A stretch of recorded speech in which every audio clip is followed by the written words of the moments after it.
नमस्कार, आप देख रहे हैं टीवी भारतवर्ष और मैं हूं आपके साथ गोविंद शुक्ला। इस समय हमारी मौजूदगी है बीघापुर तहसील क्षेत्र के गुबराहा गांव में, जहां पर गुबराहा गांव में मंडल अध्यक्ष आशीष बाबा के ऊपर लगे आरोपों को हम यहां आए हैं गुबराहा गांव में, और यहां हम आशीष बाबा जी से बात करेंगे और जानेंगे कि आपके ऊपर लगे आरोप कहां तक सत्य है और कहां तक नहीं है। गुबराहा गांव में एक आश्रम बना है जो सती माँ के नाम से आश्रम बना है, जहाँ तक कि लोगों का आरोप है कि जो मंदिर बना हुआ है वो अवैध निर्माण में बना हुआ है मंदिर। तो उसी हम तह तक हम जाने की कोशिश करेंगे और आशीष बाबा जो भाजपा के मंडल अध्यक्ष जी हैं, हम उनसे बात भी करेंगे कि आखिरकार बाबा जी आपके ऊपर लगे आरोप कहाँ तक सत्य हैं और कहाँ तक नहीं है। ये वही आश्रम है जो जहाँ बाबा जी रहते हैं, इसके अध्यक्ष बने हैं और मंडल अध्यक्ष सुमेरपुर के मंडल अध्यक्ष हैं जो आशीष बाबा जी हैं। वो आप तस्वीरों में देख सकते हैं कि ये सप्तशती माँ का मंदिर बना हुआ है। इसी पर लोगों का कहना है कि अवैध रूप से कहीं ना कहीं ये मंदिर बना हुआ है। जहाँ तक कि आशीष बाबा जी का कहना है कि ये मंदिर कहीं भी अवैध नहीं है। यदि अगर अवैध है तो ये लोग जिन्होंने आरोप लगाया है वो हमको सिद्ध करके बताए कि कहाँ ये मंदिर असत्य बनाया गया है, कहाँ तक ये सत्य है, कहाँ तक नहीं है। हम लोग यहाँ बाबा जी से मौजूद हैं, जी के अंदर जाएंगे, लोग बाबा जी से बात प्रयास करेंगे कि बाबा जी बताएंगे इस बारे में कि कहाँ तक सत्य है और कहाँ तक नहीं सत्य है। चलिए हम बाबा जी की ओर चलते हैं और बाबा जी से बात करते हैं। आशीष बाबा जी के पास जो कि सुमेरपुर के मंडल अध्यक्ष हैं, जिनके ऊपर गंभीर आरोप लगाए गए हैं, हम जानने की कोशिश करेंगे और तीखा सवाल करेंगे कि आखिरकार बाबा जी के जो आरोप लगाए गए हैं लोगों के द्वारा वो कहाँ तक है और कहाँ तक असत्य है। बाबा जी नमस्कार। टीवी भारतवर्ष बाबा जी सनातन धर्मियों को जी आपके ही माध्यम से संदेश देंगे जी कि सनातन हमेशा रहा है, सर्वोपरि रहा है जी और हम लोग सनातन का प्रचार और प्रसार करते हैं, पूजा पाठ करते हैं। जी मैं देवी सप्तशती आश्रम की संस्था का मंदिर है और ये आश्रम भी संस्था का ही है। जी लोग कहते हैं कि आशीष बाबा का मंदिर है, आश्रम है, परंतु मैं इस आश्रम का केवल अध्यक्ष मात्र हूँ। ये भगवती का दरबार है जी और यहाँ पूजा पाठ और सामाजिक कार्य किए जाते हैं और सनातन का प्रचार किया जाता है। जी पूजा पाठ किया जाता है और धर्म की ओर जोड़ने का प्रचार प्रसार किया जाता है। अब आप अपनी बात रखें। बाबा जी, आपके ऊपर आपके ही गांव के रहने वाले कुछ लोग हैं, जैसे अमृतलाल कोई हैं और एक लोग और हैं, जी आपके ऊपर गंभीर आरोप लगाए हैं कि जो सुमेरपुर के मंडल अध्यक्ष हैं आशीष बाबा, जो सप्तशती माँ का मंदिर है उसमें अवैध कब्जा करके रखा है, हमको गली नहीं देते आने जाने की। क्या है इस पर? मैं आज हमारी उम्र लगभग 37 वर्ष हो गई है। 37 वर्ष में ये मेरा पैतृक ज़मीन है हमारी जी और 376 नंबर जो अमृतलाल ने हमारे ऊपर ये कहिए कि अंजाम लगा रहे हैं कि 376 में कब्जा कर रखा है। मैं 376 में प्रमोद और सुनील उनके चाचा के लड़कों से 4 बिस्वा खरीदा है, बाकायदे बैनामा है, और उनके चाचा सुजभान जी से मैंने खरीदा है। 8 बिस्वा ज़मीन मैंने 376 में खरीदा है, जिसमें आधा भाग आश्रम का बना हुआ है और बाकी हमारे पैतृक नंबर पे हमारा आश्रम है।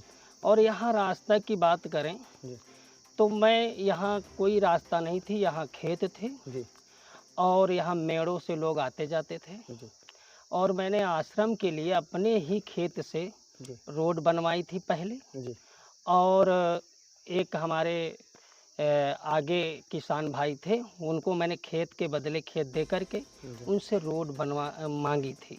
उन्होंने अपने भूमधरी नंबर से हमें रास्ता दिया था जिससे लोग आवागमन हो सके। जी और मैंने सन 2014 में और 15 में और 16 में और 17 में सतचंडी यज्ञ यहाँ पर करवाई। पूरे गांव की आस्था है इस आश्रम से और सभी लोग मिलकर के सतचंडी यज्ञ में सहयोग किया था पूरे गांव ने और सारे लोगों का ये आश्रम है, क्षेत्र का आश्रम है। जी और मैं ये कहना चाहता हूँ कि जैसे अमृतलाल ने कहा कि रास्ता बंद कर रखा है, जी किसी किसान भाइयों का रास्ता नहीं बंद कर रखा है। जी ये साहू भट्टा में ईंट पाथने के लिए अपने खेत दिए थे, जी जो कि ईंट पाथने के बाद जी खेत इधर उधर हो गए, ऊंचा खाली हो गए। इसके चलते वो खेत अपने नहीं बो पा रहे हैं, जी इसलिए कि उन्होंने बरोबर नहीं करवाया जी अपना खेत। जी मेन रीज़न ये है। हम्म, और किसी किसान को आने जाने में कोई दिक्कत नहीं है। हम्म, बाकी सारे किसान अपने अपने खेत बो धर रहे हैं। मैं भी एक किसान का बेटा हूँ जी। और सभी किसानों का मैं सम्मान करता हूँ। अगर बाबा जी आपके ऊपर आरोप लगे हैं, जी यहाँ तक हुई है कि जांच तक हुई है, जी। जांच में क्या हुआ है? लेखपाल मेरी गैर मौजूदगी में जी नापने आए थे। कौन थे आपके यहाँ के लेखपाल? वो उनका नाम तो क्लियर हमें अच्छा नहीं मालूम है। ठीक है, आपकी गैर मौजूदगी में नाप जी दिया। जी जी ठीक है, जी। फिर क्या हुआ? उदय भान यादव शायद उनका नाम है, अच्छा अच्छा, फिर क्या हुआ? लेखपाल साहब का। ठीक है। तो मैं किसी मीटिंग में जा रहा था, इसलिए कि भारतीय जनता पार्टी का मंडल अध्यक्ष हूँ। लेकिन बाबा जी आपसे एक निवेदन है, जी आप इसका स्पष्ट कर दीजिए कि अगर आप सुमेरपुर के मंडल अध्यक्ष हैं, जी अगर आप भाजपा से ही हैं, जी। अगर आपका लेखपाल अगर गैर मौजूदगी में नाप दे तो उस पर कार्रवाई कराना चाहिए। देखिए, वो स्वतंत्र हैं। अगर उनके उच्च अधिकारियों ने उन्हें आदेश दिया है हम्म, कि अमृतलाल ने शायद तहसील दिवस में एप्लीकेशन दिया था, हम्म। तो उनकी एक बार आपको सूचना तो देना ही हाँ चाहिए। सूचना उन्होंने देना चाहिए और मेरी मौजूदगी में हाँ, नाप करनी चाहिए। हम्म, परंतु उन्होंने फ़ोन जब किया तो हम निकल गए थे, किसी मीटिंग में जाना था। जी जी तो इसलिए उन्होंने नापा है मेरी गैर मौजूदगी में और उन्होंने जुज भाग दिखाया है। जी जी जी जुज भाग दिखाया तो जुज भाग का मतलब है किस भाग में हमारा आश्रम उसर में जुड़ा हुआ है कि कितना है, हम्म, ये मुझे नहीं मालूम। मगर कुछ राजनीतिक दबाव में आकर के लेखपाल ने नाप किया है, मुझे जहाँ तक समझ में आ रहा है। इसलिए कि उनको नाप करना चाहिए था तो सक्षम अधिकारियों के सामने या मुझे बता करके बता कर नाप। जी, और भूमधरी नंबर में किसी के नाप ऐसे नहीं होती ऐसे है, नहीं होते। परंतु उन्होंने नापा और उन्होंने जुज भाग दर्शाया। हम्म, तो उन्होंने जुज भाग दिखाया और टाउन एरिया हम्म, ईओ ने हमारे आश्रम में हम्म, चस्पा कर गए कि जी, आप 7 दिन में हाँ, उस जो विभाग है उसको हटा लीजिए, नहीं तो मैं 7 दिन में कार्रवाई करूंगा। परंतु मैंने उनको जवाब देते हुए ये बताया कि आप ही बता दीजिए कि जो विभाग है कहाँ, जी पूरब में है कि पश्चिम में है कि उत्तर में है। जी और मैंने उनसे जी ये अपील की है कि 7 दिन में आप जो विभाग चिन्हित करके मुझे बताएं, जी नहीं तो मैं सक्षम कोर्ट में जाकर के मैं उनके खिलाफ दावा करूंगा। दावा कर। इसलिए कि उन्होंने हमको ये नहीं बताया कि कहाँ जुज भाग है। और हाँ, यदि बताइए, अगर आपने बताया तो उसको स्पष्ट करिए। स्पष्ट करिए, नक्शा नज़रिया हमको जी दीजिए, जी तभी तो हम जानेंगे कि कहाँ हमारा कहाँ गलत आश्रम है। ठीक है। और मेरा आश्रम भूमधरी नंबर पर है। हम्म, अगर जांच में कहीं मेरा आश्रम हम्म, दोषी पाया जाता है तो मैं तुरंत प्रभाव से मैं उसको सुरक्षित छोड़ दूंगा। अच्छा बाबा जी, आपके ऊपर ये भी आरोप लगे हैं कि आप सुमेरपुर के मंडल अध्यक्ष हैं जी और आप एक नेता नगरी से जुड़े हैं, जी जी। सत्ता